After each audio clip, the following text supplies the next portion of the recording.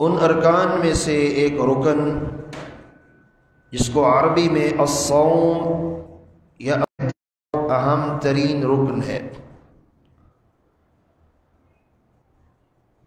مسلمانوں پہ سال میں ایک مہینے کے روزے فرض کیے گئے جس کو رمضان المبارک کا مہینہ کہا جاتا ہے۔ رسول کائنات صلی اللہ علیہ وآلہ وسلم اس رمضان کے آنے سے پہلے ہی آپ صلی اللہ علیہ وآلہ وسلم اس کی کہ رسول اللہ صلی اللہ علیہ وآلہ وسلم جس قدر کثرت کے ساتھ نفلی روزے شعبان کے مہینے میں جو رمضان سے متصل پہلے مہینہ ہے، جس قدر نفلی روزوں کا اہتمام اس مہینے میں کرتے تھے، اس قدر نفلی روزوں کا اہتمام کسی دوسرے مہینے میں نہیں کرتے تھے۔ امام کائنات صلی اللہ علیہ وسلم کا یہ اہتمام بھی رمضان المبارک کی آمد کے سلسلے میں اور رمضان المبارک کی تیاری کے سلسلے میں ہوتا تھا۔ رمضان المبارک کے مہینے کے روزے رکھنا یہ بہت بڑا عمل ہے۔ صحیح بخاری میں 1891 حدیث ہے، طلحہ بن عبید اللہ رضی اللہ عنہ بیان کرتے ہیں، ان اعرابیا جاء الى رسول اللہ صلی اللہ علیہ وسلم ثائر الرأس، ایک دیہاتی شخص، گاؤں کا رہنے والا، دیہات کا رہنے والا رسول اللہ صلی اللہ علیہ وسلم کے پاس آیا، سر کے بال غبار آلود ہیں، سفر کر کے آیا ہے اور آ کے سوال کرتا ہے، اخبرنی ماذا فرض اللہ علی من الصلاة، اللہ رب العزت نے نماز کتنی ہیں، تعداد کیا ہے؟ آپ صلی اللہ علیہ وسلم نے فرمایا، الصلوات الخمس، تیرے رب نے تیرے اوپر دن اور رات میں 5 نمازوں کو فرض کیا ہے۔ قال هل علی غیرها، ان 5 کے علاوہ کوئی اور بھی ہیں؟ لا الا ان تطوع شیئا، فرمایا نہیں، دن اور رات میں صرف 5 نماز۔ اللہ علی من الصیام، بتلائیے اللہ سبحانہ و تعالی نے مجھ پہ کون سے روزے فرض کیے ہیں؟ آپ صلی اللہ علیہ وسلم نے فرمایا،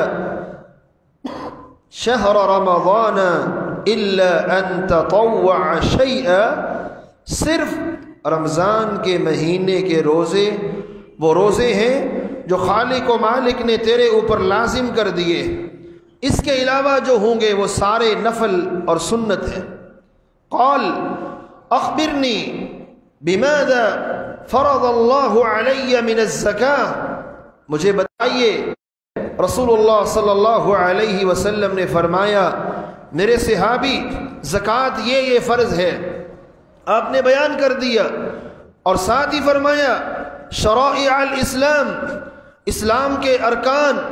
فرائض، فلاں فلاں فلاں بیان کر دیے۔ جب آپ صلی اللہ علیہ وسلم نے اس کو بتلا دیا، وہ آنے والا دیہاتی واپس مڑتا ہے، قسم اٹھاتا ہے، والذی اکرمک لا اتطوع شیئا، اس اللہ کی قسم ہے جس نے آپ کو عزتوں سے نوازا، برکتوں سے نوازا،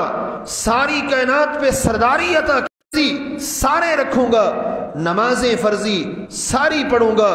زکوٰۃ فرضی ادا کروں گا، اللہ کے حلال کو حلال جانوں گا، رب کے حرام کو حرام سمجھوں گا، حرام کے قریب بھی نہیں جاؤں گا، قسم اٹھائی، چل دیا، یہ واپس چلا۔ امام کائنات صلی اللہ علیہ وسلم نے فرمایا، میرے صحابہ سنو، افلح ان صدق او دخل الجنہ، میرے صحابہ اگر یہ آدمی جو میرے ساتھ وعدہ کر کے جا رہا ہے، فرائض پڑھوں گا، فرضی نمازیں، فرضی روزے، فرضی زکوٰۃ، حلال اور حرام ان کی پابندی کروں گا، اگر اس نے وعدے کو پورا کر دیا تو یہ انسان اللہ کی جنت کا مالک بن گیا ہے۔ اللہ کی جنت کی ملکیت کے لیے ارکان اسلام میں سے روزہ، اس کے بغیر انسان اللہ کی جنت کا داخلہ نہیں لے سکتا ہے، اس کے بغیر جنت میں دخول اول ملنا اللہ کی رحمت کے بغیر ممکن نہیں ہے۔ رحمت چاہیے تو رمضان المبارک کے مقدس مہینے کے روزے انسان کو رکھنے ہوں گے۔ عمر بن مرہ الجہنی رضی اللہ تعالی عنہ بیان کرتے ہیں، صحیح الجامع کے اندر روایت موجود ہے 1003، کہتے ہیں ایک شخص نبی علیہ الصلوۃ والسلام کے پاس آتا ہے، کہتا ہے یا رسول اللہ صلی اللہ علیہ وسلم ارأیت ان شہدت ان لا الہ الا اللہ وانک رسول اللہ صلی اللہ علیہ وسلم، بتلائیے اگر میں دل سے مان لوں، زبان سے گواہی دے دوں اللہ کے سوا کوئی عبادت کے لائق نہیں ہے، آپ اللہ کے سچے رسول ہیں، دل سے مانتا بھی ہوں، زبان سے گواہی بھی دیتا ہوں، وصلیت الخمس، میں پانچوں نمازیں بھی پڑھوں، وآتیت الزکاة، اور زکوٰۃ بھی ادا کروں، وصمت رمضان وقمت، رمضان کے روزے بھی رکھوں اور رمضان کا قیام بھی کروں، روزے اور رمضان کا قیام کروں، یہ 6 کام کرتا ہوں، اس کے علاوہ مجھ سے کچھ نہیں ہوتا، ممن انا، مجھے کیا ملے گا، میں کہاں جاؤں گا، جنت میں یا جہنم میں، میرا ٹھکانہ کیا ہوگا؟ آپ صلی اللہ علیہ وسلم نے فرمایا، اور میرے صحابی تو صرف جنت میں جانے کی بات کرتا ہے، اگر تو توحید کا پکا ہو جائے، رسالت پہ پکا ہو جائے، اللہ کے رسول صلی اللہ علیہ وسلم کی رسالت ہے، من الصدیقین والشہداء، اللہ تجھ کو جنت میں صدیقوں اور شہیدوں کا ساتھ نصیب کر دیں گے۔ تم صرف جنت میں جانے کی بات کرتے ہو، میرے مسلمان بھائی، جنت میں صدیقوں کا ساتھ چاہیے، رمضان کے روزے رکھیے، اس کے بغیر جنت کے اندر صدیقوں کا ساتھ نہیں ملے گا۔ روزہ یہ ایسا عمل ہے، ہم نماز بھی پڑھتے ہیں تو اللہ کے لیے ہی پڑھتے ہیں، ہم قرآن بھی پڑھتے ہیں تو اللہ کے لیے ہی کو یہ مقام دیا ہے، میرے مالک نے اس کی نسبت اپنی طرف کی ہے اور نماز کی نسبت اپنی طرف نہیں۔ روزہ ایسا عمل ہے جس کی الگ سے اسپیشلی طور پہ خالق و مالک نے اس کی نسبت اپنی طرف کی۔ صحیح بخاری 1904 روایت موجود ہے، ابو ہریرہ رضی اللہ تعالی عنہ اس حدیث کے راوی ہیں، رسول اللہ صلی اللہ علیہ وسلم نے فرمایا، کل عمل ابن آدم لہ الا الصیام، آدم کا بیٹا ہر عمل اپنے لیے کرتا ہے، اس کے ہر عمل کی نسبت اسی کی طرف کی جائے گی، الا الصیام، سوائے روزہ، فإنہ لی وأنا اجزی بہ، صرف روزہ ایک ایسا عمل ہے جو میرے لیے ہے اور میں ہی اس کا بدلہ انسان کو عطا کروں گا۔ علماء اس کی شرح پہ لکھتے ہیں کہ اللہ تعالی جنت میں جو روزے دار کو اپنا دیدار نصیب کریں گے، جنتیوں کو جنت میں دیدار الہی ملے گا تو وہ روزے کی وجہ سے ملے گا۔ یہ معنی ہے انا اجزی بہ کا، کہ میں اس کا بدلہ ہوں، میں اس کی جزا ہوں، یا میں اپنے بندے کو اس کی جزا دوں گا۔ رسول اللہ صلی اللہ علیہ وسلم کی حدیث کے مطابق یہ ایسا عمل ہے، روزہ اتنا پیارا عمل ہے منہ سے نہیں، انسان کے معدے سے، معدہ خالی ہونے کی وجہ سے جو سمیل نکلتی ہے، میرا مالک کہتا ہے، حدیث یہی بھی صحیح بخاری کی وہی نمبر ہے، آپ صلی اللہ علیہ وسلم نے فرمایا، والذی نفس محمد بیدہ، مجھے اس اللہ کی قسم ہے جس کے ہاتھ میں محمد کی جان ہے، لخلوف فم الصائم اطیب عند اللہ من ریح المسک، روزے دار کے منہ سے، اس کے معدے سے جو سمیل اٹھتی ہے، جو بو اٹھتی ہے، اللہ کے ہاں وہ بو اور وہ سمیل اللہ کے ہاں کستوری سے بھی زیادہ پیاری ہوتی ہے۔ جتنا انسان کو کستوری اچھی لگتی ہے، انسان کو جتنی کستوری سے راحت ملتی ہے، سب سے دنیا کی مہنگی ترین خوشبو، لاکھوں روپے کا تولہ، اصل کستوری لاکھوں روپے کا ایک تولہ ملتا ہے۔ انسان کے ہاں جتنی وقعت اور قدر و منزلت، جتنی پیاری خوشبو کستوری کی ہوتی ہے، روزے دار کے معدے سے نکلنے والی بو بھی اللہ خالق و مالک کو اس سے بھی زیادہ اطیب، اس سے بھی زیادہ پیاری ہے۔ اور رسول اللہ صلی اللہ علیہ وسلم نے اسی حدیث کے اندر دوسری تیسری بات جو بیان کی، آپ نے فرمایا للصائم فرحتان یفرحہما، روزے دار انسان کو دو خوشیاں ملتی ہیں جب افطاری کا وقت ہوتا ہے، دو خوشیاں ملتی ہیں۔ ایک خوشی یہ ہے الحمدللہ آج روزہ مکمل ہو گیا، اللہ نے مجھے رکھنے کی توفیق دی، میں نے مکمل کر لیا ہے۔ اور دوسری خوشی اس کو تب ملے گی جب وہ جنت میں اپنے خالق سے ملاقات کرے گا۔ اس کا اجر تو وہاں بھی ہے، اس کا ساتھ تو میرے اور آپ کے ساتھ وہاں بھی ہے۔ رسول اللہ صلی اللہ علیہ وسلم نے اس روزے کے مہینے کے بارے میں اگلی بات جو بیان کی، سنن ابن ماجہ 1642 روایت موجود ہے، حضرت ابو ہریرہ رضی اللہ تعالی عنہ بیان کرتے ہیں اس رمضان کی عظمت، اس مقدس مہینے کی عظمت کیا ہے، شان کیا ہے، رب کے ہاں اس کا مقام کیا ہے، اہتمام کیا ہوتا ہے۔ اذا كانت اول ہے رمضان ساتھ ہی شروع ہو گیا، اسی رات کے وقت میرا مالک کیا اہتمام کرتا ہے۔ اذا كانت اول لیلہ من رمضان صفدت الشیاطین، میرا مالک شیطانوں کو جکڑ دیتا ہے۔ ومردت الجن، سارکش جنوں کو مالک بیڑیوں کے اندر جکڑ دیتے ہیں۔ وصفدت الشیاطین، شیطانوں کو بیڑیاں پہنا دی جاتی ہیں۔ وغلقت ابواب النار، جہنم کے دروازوں کو بند کیا جاتا ہے تو رمضان کی وجہ سے، اور کوئی ایک دروازہ بھی جہنم کا رمضان کے ختم ہونے تک نہیں کھلتا، اور اللہ جنت کے اور رحمت کے دروازے النسائی وفتحت ابواب الرحمہ، اللہ اپنی جنت کے 8 دروازے یا اپنی رحمت کے سارے دروازے میرا مالک کھول دیتا ہے۔ ان دروازوں میں سے کوئی ایک دروازہ بھی بند نہیں ہوتا، اور جہنم کے بند دروازوں میں سے کوئی ایک دروازہ کھلتا نہیں ہے۔ اس مہینے کی عظمت کا اندازہ کیجئے، رمضان کا مہینہ جب آتا ہے، وَنَادَى مُنَادٍ، اللہ خالق و مالک کی طرف سے ایک اعلان کرنے والا اعلان کرتا ہے، یا باغی الخیر، سمیٹنے کا موسم آ گیا، وَيَا بَاغِيَ الشَّرِّ أَقْصِرْ، اور اے برائیاں کرنے والے برائیوں سے باز آ جاؤ۔ میرا مالک کس قدر اس کا اہتمام کرتا ہے، اس مہینے کے آغاز میں اتنا اہتمام ہوتا ہے۔ اس مقدس مہینے کی برکتوں کا اندازہ لگائیے۔ دوسری حدیث سے صحیح بخاری 1863 رسول اللہ صلی اللہ علیہ وسلم کے صحابی عبداللہ ابن عباس بیان کرتے ہیں، لما رجع رسول اللہ صلی اللہ سنان انصاریہ صحابیہ ہیں، آپ نے پوچھا ام سنان کیا وجہ ہے تو حج کرنے کے لیے کیوں نہیں گئی؟ سارے صحابہ حج کرنے گئے ہیں، تو کیوں نہیں گئی ہے؟ وجہ کیا ہے؟ حج سے پیچھے کیوں رہ گئی؟ جواب دیتی ہے اللہ کے حبیب علیہ الصلوۃ والسلام، ابو فلان اپنے خاوند کی وجہ سے حج پہ نہیں جا سکی۔ خاوند کی وجہ سے کیا ہوا؟ خاوند کو کہا لہو ناضحانی، اس کے پاس 2 سواریاں تھی، صرف 2، حج علی احدہما، ایک سواری پہ وہ خود حج کرنے کے لیے چلے گئے، اور دوسری سواری انہوں نے، ایک روایت میں یہ ہے کہ اللہ کے لیے وقف کی ہوئی تھی، مجھے کہا میرے پاس اور کوئی سواری نہیں ہے، ایک ہے، میں جا رہا ہوں، تمہیں پھر کبھی لے جاؤں گا۔ یا پھر دوسری سواری انہوں نے اپنے غلام کو دی کہ اس سے پانی لا کے مدینے میں لایا کرو اور لوگوں کے کھیتوں کو پانی دیا کرو، مزدوری کرو۔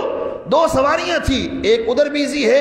اور ایک خاوند حج پہ لے گیا ہے، اس لیے میرے پاس سواری نہیں تھی، میں نہیں جا سکی۔ آپ صلی اللہ علیہ وسلم نے فرمایا، اے ام سنان، ان عمرہ فی رمضان تقضی حجۃ معیہ، صحیح بخاری کی روایت ہے، فرمایا اے ام سنان، رمضان کا مہینہ آئے گا نا، رمضان کے مہینے میں حج کرنے کا اگر وہ ثواب چاہیے، رمضان کے مہینے میں جا کے عمرہ کرنا، اللہ حج جتنا ثواب نصیب کر دیں گے۔ اور صرف حج کا نہیں، بخاری کی حدیث کہتی ہے حجتن معیہ، اتنا حج کا ثواب ملے گا جتنی حج اللہ کے رسول کے ساتھ مل کر کرنے والوں کو ملا تھا۔ یہ مقدس رمضان کی فضیلت ہے، یہ ماہ مقدس کی برکتیں ہیں، یہ اس کی رحمتیں ہیں جو خالق و مالک نے اس مہینے کو نصیب کی ہیں۔ رسول اللہ صلی اللہ علیہ وسلم، میں نبی علیہ السلام کے پاس آیا، آ کے پوچھا اللہ کے حبیب علیہ السلام مرنی بِأَمْرٍ آخُذُهُ عَنْكَ، ایسا کام بتلائیے جس پر میں عمل کروں، آپ کی اسپیشلی نصیحت، کوئی مخصوص کام جو میرے لیے ہو۔ آپ صلی اللہ علیہ وسلم نے فرمایا اے ابو امامہ علیک بالصوم، روزے رکھا کرو، روزے رکھا کرو۔ میں نے کہا اور روزے جیسا اجر و ثواب والا عمل اسلام میں کوئی ہے ہی نہیں ہے۔ جتنا اجر و ثواب روزے کا ہوتا ہے اس کے برابر کوئی ایسا عمل نہیں ہے جو اتنا اجر رکھتا ہو، اتنا ثواب رکھتا ہو۔ اللہ سبحانہ و تعالی جس کی وجہ سے انسان کو اتنا اجر دیتے ہوں۔ میرے مسلمان بھائیوں، یہ رمضان کے روزے اور دیگر روزے اللہ نے یہ مقام دیا ہے۔ سنن نسائی کے اندر من الناری، لوگوں یہ روزہ قیامت کے دن جہنم کی آگ کے سامنے ڈھال بن جائے گا۔ جیسے انسان جہاد کرتا ہے نا، ایک ہاتھ میں تلوار ہوتی ہے، ایک ہاتھ میں ڈھال ہوتی ہے، تلوار سے دشمن پہ وار کرتا ہے اور ڈھال سے دشمن کے وار کو روکتا ہے، وہ انسان کا نقصان نہیں ہوتا۔ بعین ہی ایسے ہی جو انسان روزہ رکھتا ہے، یہ روزہ جہنم کی آگ کے سامنے ڈھال بن جائے گا، جہنم کی آگ انسان کا نقصان نہیں کر سکے گی۔ رسول اللہ صلی اللہ علیہ وآلہ وسلم نے اس روزے کے بارے میں کیا فرمایا؟ جو انسان نے روزہ رکھا ہے، رمضان کا مہینہ ہو یا رمضان کے علاوہ نفلی روزہ رکھا ہوا ہے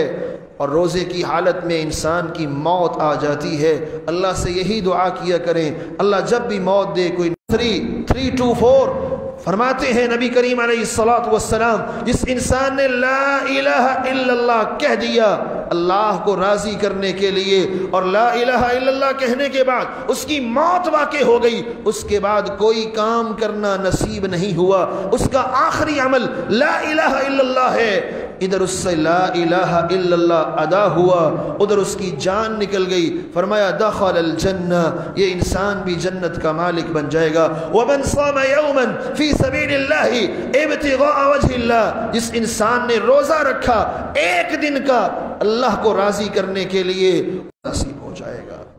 اللہ ہمیں بھی ایسی موت نصیب فرمائے، یہ سعادت کی موتیں ہمیں بھی نصیب فرمائے۔ رسول اللہ صلی اللہ علیہ وسلم نے اس رمضان کے مہینے کو صحیح بخاری کی حدیث میں جنت کے دروازوں کے کھلنے کا سبب قرار دیا، جہنم کے دروازوں کے بند ہونے کا سبب قرار دیا۔ میرے مسلمان بھائیوں، یاد رکھیے جو مسلمان ہے، کلمہ پڑھتا ہے اور اللہ کے حبیب کا امتی ہے، رمضان کے مہینے کی قدر موجود ہے۔ 3545 ابو ہریرہ رضی اللہ عنہ اس حدیث کے راوی ہیں، رسول اللہ صلی اللہ علیہ وسلم نے فرمایا راغم انف رجل دخل علیہ رمضان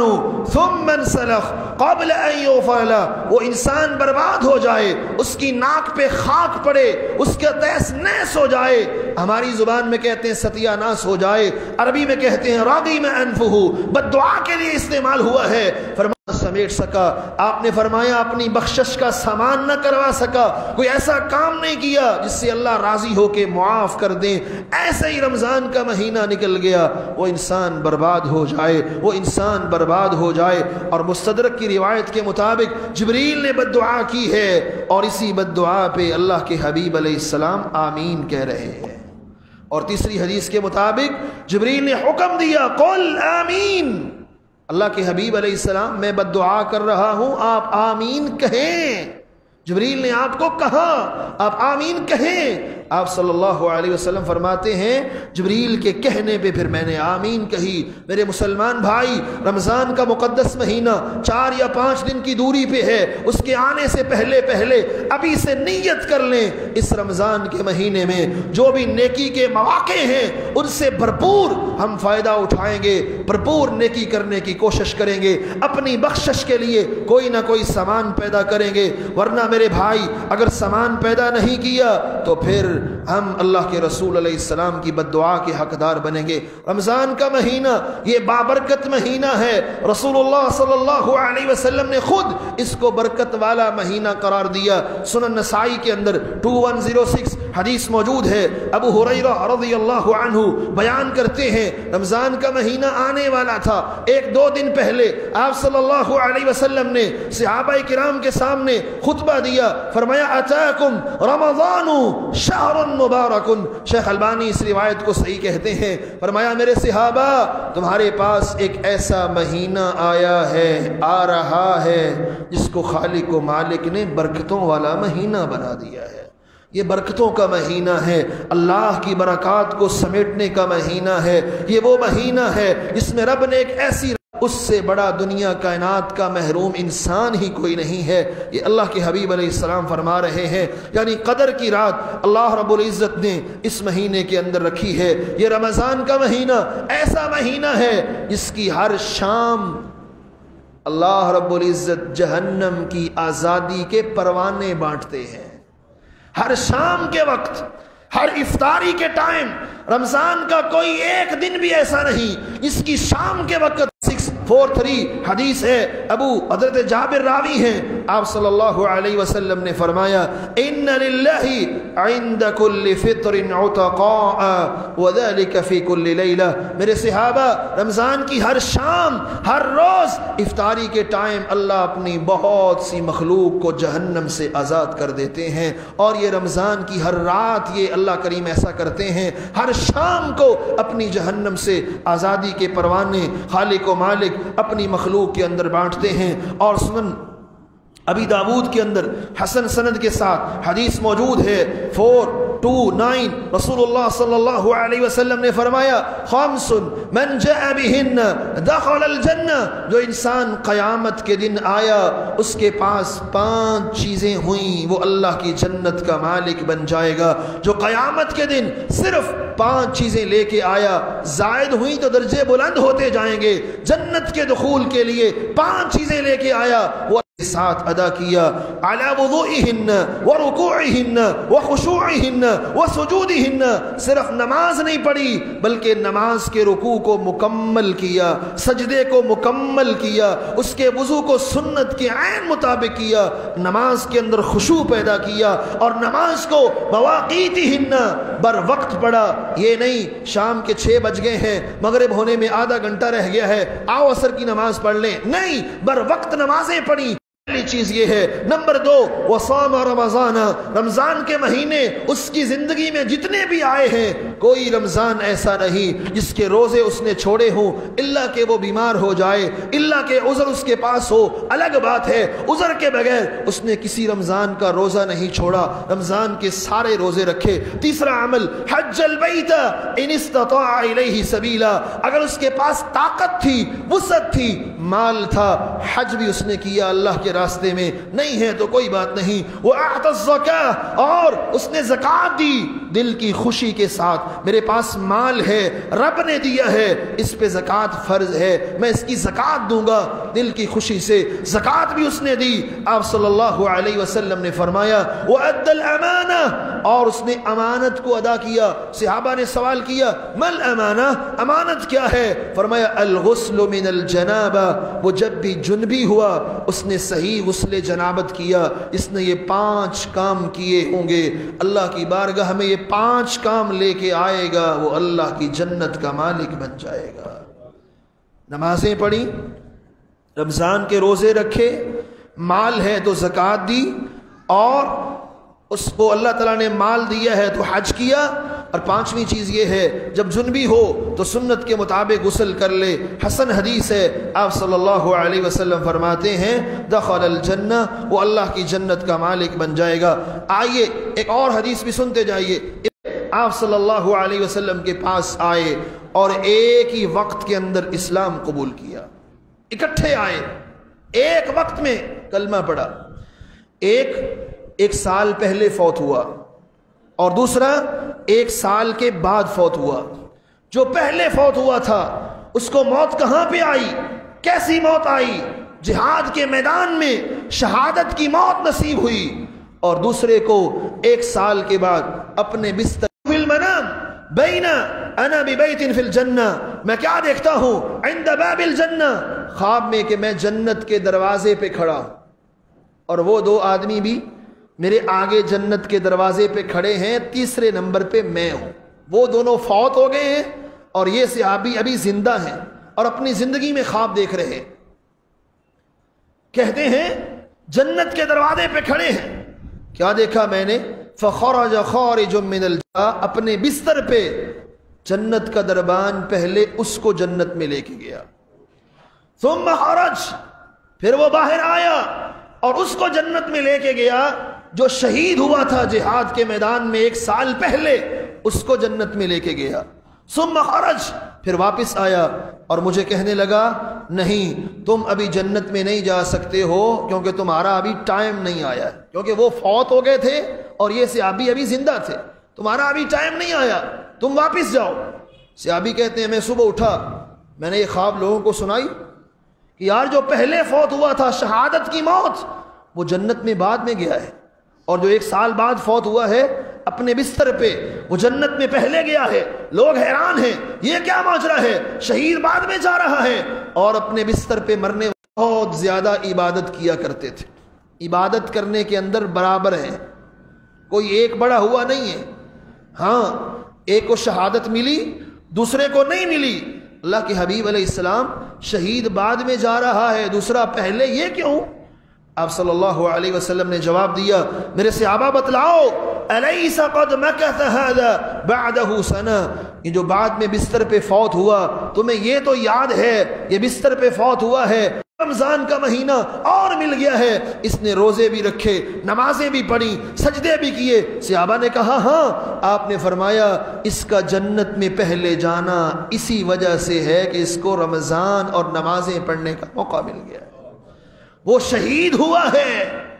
وہ جنت میں بعد میں جا رہا ہے، اور یہ بستر پہ فوت ہوا ہے جنت میں پہلے جا رہا ہے۔ وجہ ایک رمضان کے مہینے کا زیادہ مل جانا، اور پھر اگلی بات میں ان دونوں کا درجہ اور مقام،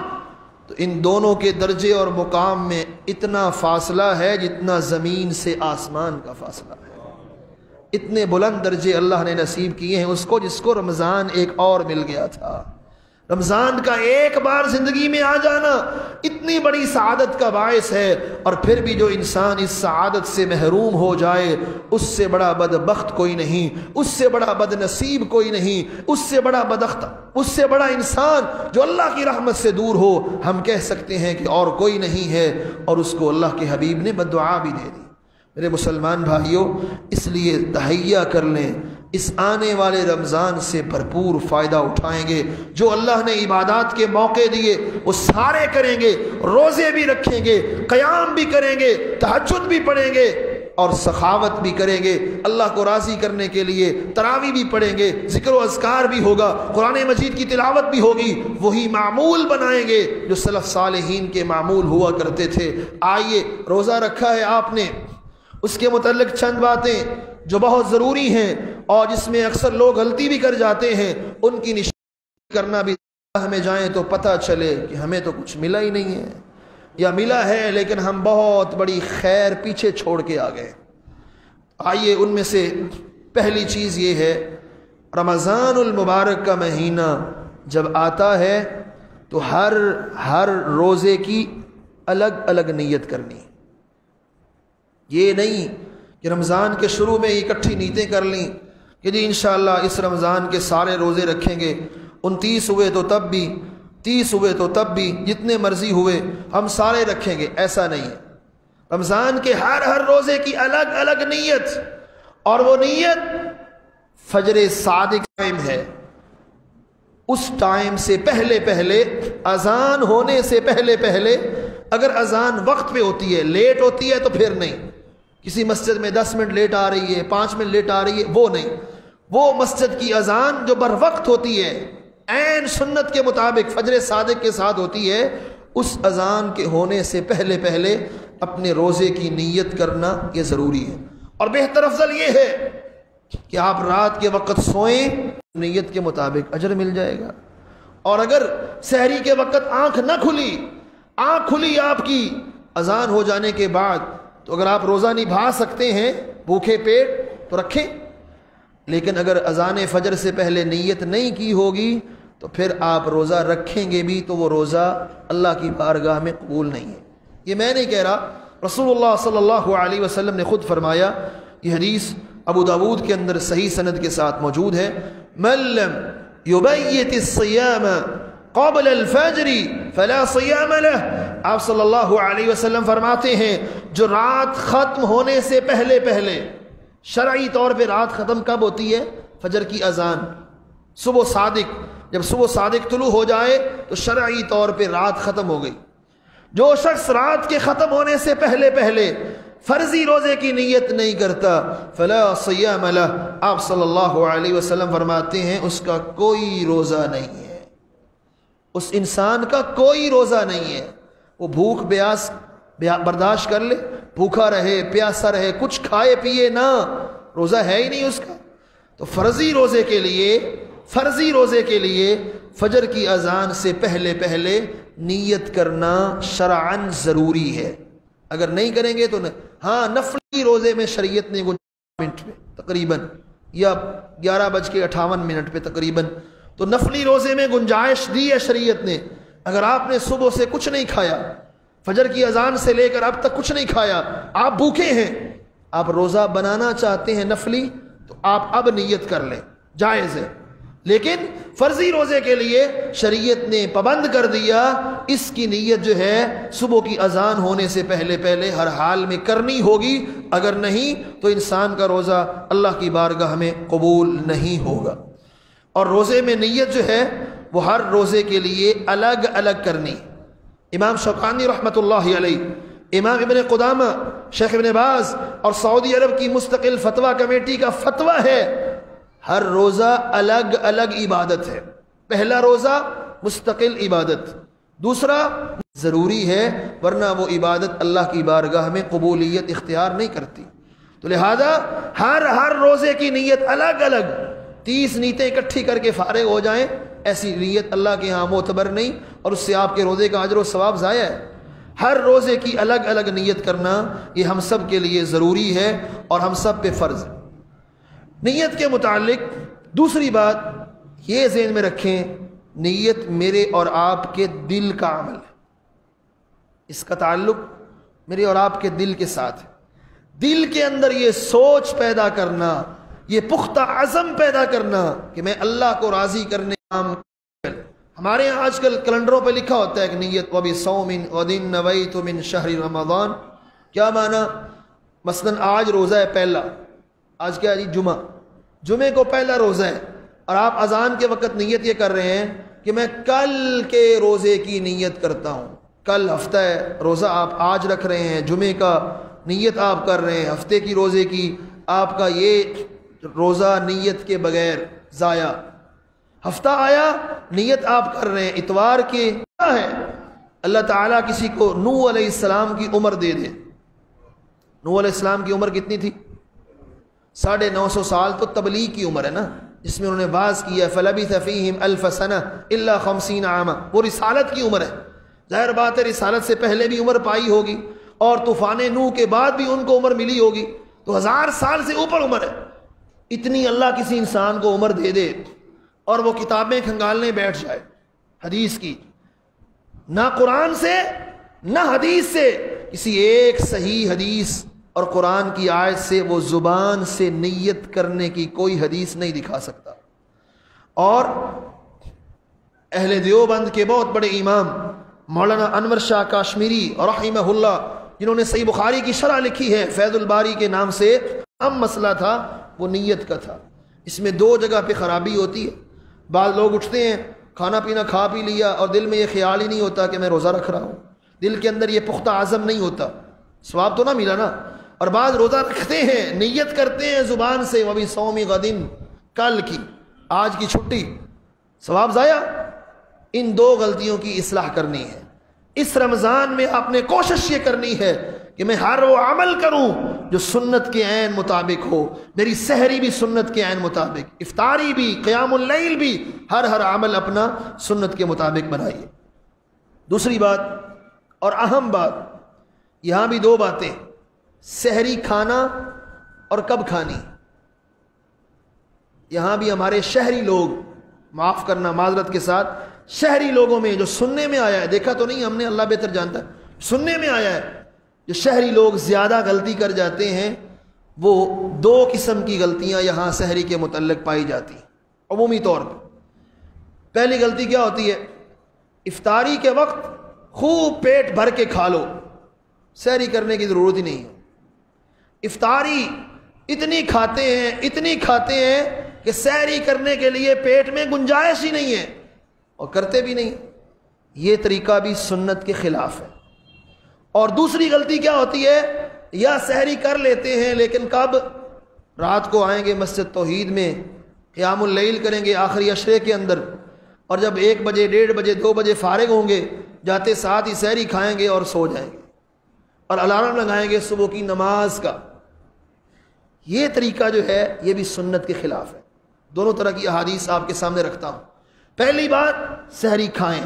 سنت طریقہ ہے۔ رسول اللہ صلی اللہ علیہ وسلم نے سحری کے بارے میں کتنی حدیثیں فرمائی ہیں، سب تو بیان نہیں ہو سکتی، 1-2 بیان کرتا ہوں۔ پہلی حدیث، تسحروا فإن فی السحور برکہ، میرے صحابہ سحری کھاؤ کیونکہ سحری کے کھانے میں اللہ نے برکت رکھی ہے۔ اور دوسری حدیث میں آپ نے فرمایا سحری کھاؤ اگر کچھ بھی نہیں ملتا، وَلَوْ جُرْعَةً مِّن مَّاءٍ، آپ کے پاس کھانے کے لیے کھجور بھی نہیں ہے، کھانے کے لیے روٹی بھی نہیں ہے، سالن بھی نہیں ہے، چاول بھی نہیں، کچھ بھی نہیں ہے،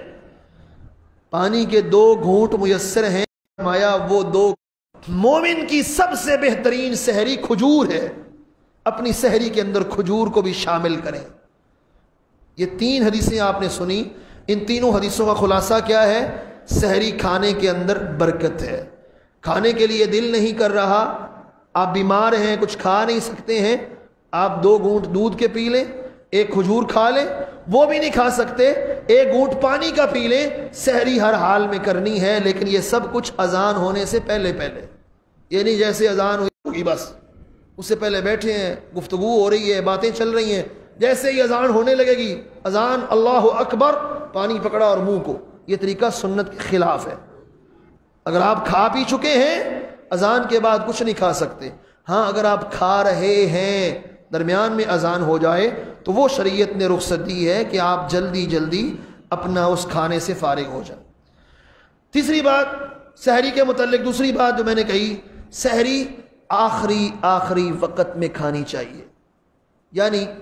اگر آپ کو کھانے کے اندر 15 منٹ لگتے ہیں، نارمل روٹین آپ کی یہ ہے کہ آپ 15 منٹ کے اندر کھاتے ہیں، تو آپ کو چاہیے جب سحری ختم ہونے میں 16 منٹ باقی رہ جائیں تب آپ سحری کھانا شروع کریں، یہ نہیں کہ 2 گھنٹے پہلے سحری کھائیں اور پھر سو جائیں۔ زید بن ثابت رضی اللہ تعالی عنہ بیان کرتے ہیں کہ میں نے نبی علیہ السلام کے ساتھ بیٹھ کے سحری کھائی، ساتھ بیٹھ کے، پھر اذان ہوئی، ہم نماز پڑھنے چلے گئے، تو راوی نے سوال کیا، تابعی نے سوال کیا، جب آپ نے سحری کھائی تھی تو اذان میں کتنا وقت باقی تھا؟ جب آپ نے نبی علیہ السلام کے ساتھ سحری کھائی ہے اذان میں کتنا وقت باقی تھا؟ کہا قدر 50 آیا، ہمارے سحری 10 سے 15 منٹ میں نارمل سپیڈ بھی ہو آپ کی، نارمل بالکل سلو، تو پھر بھی 10 سے 15 منٹ لگتے ہیں۔ تو رسول اللہ صلی اللہ علیہ وسلم سحری کب کھا رہے ہیں؟ فجر کی اذان سے 10-15 منٹ پہلے آپ نے کھانی سٹارٹ کی ہے، شروع کی ہے۔ اور دوسری حدیث میں آپ صلی اللہ علیہ وسلم فرماتے ہیں، حذیفہ رضی اللہ تعالی عنہ اس حدیث کے راوی ہیں، نبی علیہ الصلوۃ والسلام نے فرمایا، ان معاشر الانبیاء، نبیوں کی ساری جماعت کو 2 آرڈر ملے ہیں، کتنے آرڈر؟ 2۔ پہلا آرڈر یہ ہے افطاری جلدی کرنی ہے، اور دوسرا آرڈر یہ ہے سحری دیر سے کھانی ہے، یعنی سحری بالکل آخری وقت میں کھانی ہے، اور افطاری سورج کے ڈوبنے کے ساتھ فوراً ہی کھا لینی۔ افطاری میں جلدی ہے اور سحری میں تاخیر ہے، اس کا حکم ہمیں اللہ سبحانہ و تعالی کی طرف سے دیا گیا ہے۔ حضرت عمر بن میمون رضی اللہ تعالی عنہ بیان کرتے ہیں، کان اصحاب محمد صلی اللہ علیہ وسلم، نبی علیہ الصلوۃ والسلام کے صحابہ، اسرع الناس افطارا وابتعهم سحرا، صحابہ کرام رضوان اللہ علیہم اجمعین افطاری کے اندر جلدی کرتے تھے اور سحری کھا کے فارغ ہو جانا، یا یہ روٹین رکھنا افطاری کے وقت کچھ ہلکا پھلکا کھا لیں گے اور پھر تراویح پڑھ کے آ کے سحری بھی ہو جائے گی ساتھ اور افطاری کا کھانا بھی ہو جائے گا، یہ باتیں ساری سنت کے خلاف ہیں۔ سنت طریقہ یہ ہے میری اور آپ کی افطاری آخری وقت کے اندر، آخری چند منٹوں کے اندر، جتنی بھی آپ کو کھانے میں دیر لگتی ہے اذان سے اس حساب سے پہلے آپ اپنی سحری کھانا، پکانا نہیں، پکائیں جب مرضی، کھانا اس وقت جو ہے وہ آپ کو شروع کرنی چاہیے۔ ہمارے ہاں کیا ہوتا ہے، کیلنڈر پہ ٹائم لکھا ہے قصور شہر کا مثلا کہ جی مغرب کا ٹائم ہے 6:30، ہمارے ہاں کیا ہوگا، نہیں ابھی 2 منٹ مزید تھوڑا سا ویٹ کر لیں، احتیاط کے نام پر۔ یہ طریقہ غلط ہے۔ نبی کریم صلی اللہ علیہ وسلم سفر میں تھے، آپ نے صحابی کو حکم دیا اترو ستو گھولو، میں نے افطاری کرنی۔ صحابی نے کہا اللہ کے پیغمبر صلی اللہ علیہ وسلم ابھی تو اتنا اندھیرا نہیں ہوا۔ فرمایا اترو ستو گھولو، میں نے افطاری کرنی۔ صحابی نے پھر وہی جواب دیا ابھی تو اقبل اللیل من ها هنا وادبر النهار من ها هنا فقد افطر الصائم۔ میرے صحابی سنو، جب سورج یہاں ڈوب جائے، رات ادھر سے فوراً شروع ہو جاتی ہے، اس وقت روزے دار نے اپنے روزے کو افطار کر لیا ہے۔ ہمارے ہاں کیا تصور ہے، جب تک اذان نہیں ہوگی نا افطاری نہیں کرنی، حالانکہ افطاری کے متعلق اذان کی ایک حدیث بھی نہیں ہے۔ افطاری کے متعلق حکم یہ ہے کہ سورج کا ڈوبنا، جس بستی میں آپ ہیں، جس شہر کے اندر آپ رہ رہے ہیں، وہاں جب آپ کو یقین ہو گیا ہے کہ سورج ڈوب گیا ہے، سورج مکمل غروب ہو گیا ہے، سورج اپنی جگہ پہ چلا گیا ہے، خواہ اذان آئے یا نہ آئے آپ پر روزہ افطار کرنا لازم ہو جائے گا۔ رسول اللہ صلی اللہ علیہ وسلم نے فرمایا میری امت، حدیث سنیے گا دھیان سے، اب بالکل الٹ ہو گیا ہے، سحری جلدی کھا لینی ہے 2 گھنٹے پہلے، اور افطاری میں 5-6 منٹ جو ہے احتیاط کے نام پہ تاخیر ہوتی ہے۔ اللہ خالق و مالک سے دعا ہے اللہ رب العزت ہمیں اس آنے والے رمضان سے بھرپور فائدہ اٹھانے کی توفیق نصیب فرمائے،